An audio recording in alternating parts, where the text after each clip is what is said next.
तो दोस्तों IRFC ने अपने क्वार्टर 4 के रिजल्ट को डिस्क्लोज कर दिया है। आइए देखते हैं इसके डाटा को। कंपनी ने डाटा यहाँ पर करोड़ में अनाउंस किया है। आगे बढ़ते हैं और बात कर लेते हैं कंपनी के रेवेन्यू के बारे में। तो कंपनी ने पिछले क्वार्टर में 6,763 करोड़ का रेवेन्यू रिप्रेजेंट किया था ऑपरेशन के थ्रू। और अगर हम पिछले क्वार्टर 4 की बात करें तो उसमें कंपनी ने 6,476 करोड़ का। और जब अब की बात करते हैं तो कंपनी का रेवेन्यू 6,722 करोड़ का में देखने को मिला है। अगर हम इसे साल दर साल के तौर पर देखें तो इसमें तेज़ी देखने को मिली है। और अगर वहीं क्वार्टर के बेस पर देखें तो इसमें हल्की सी गिरावट देखने को मिली है।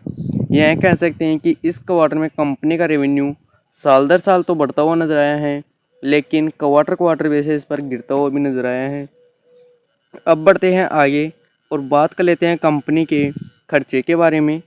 तो कंपनी ने पिछले क्वार्टर में 5,135 करोड़ के खर्चे किए थे। और अगर हम पिछले क्वार्टर 4 की बात करें तो उसमें कंपनी ने 4,760 करोड़ के। और जब अब की बात करते हैं तो कंपनी के खर्चे 5,041 करोड़ के में देखने को मिले हैं।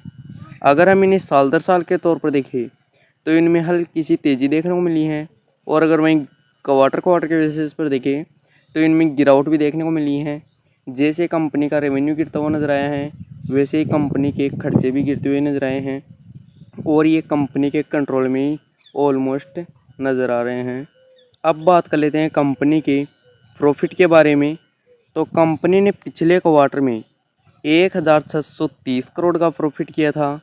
और अगर हम पिछले क्वार्टर 4 की बात करें तो उसमें कंपनी ने 1,717 करोड़ का।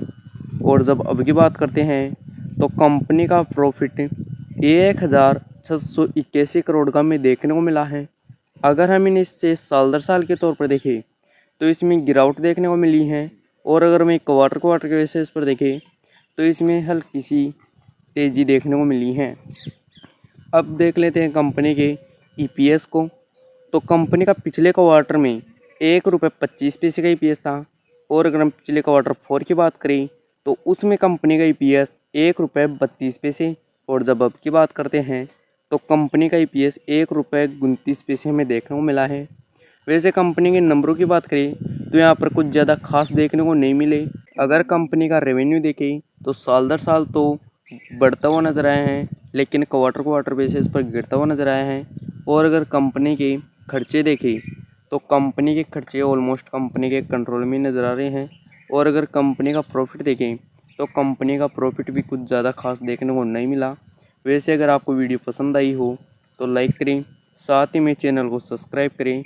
और आपको वीडियो कैसी लगी कमेंट में ज़रूर बताएं।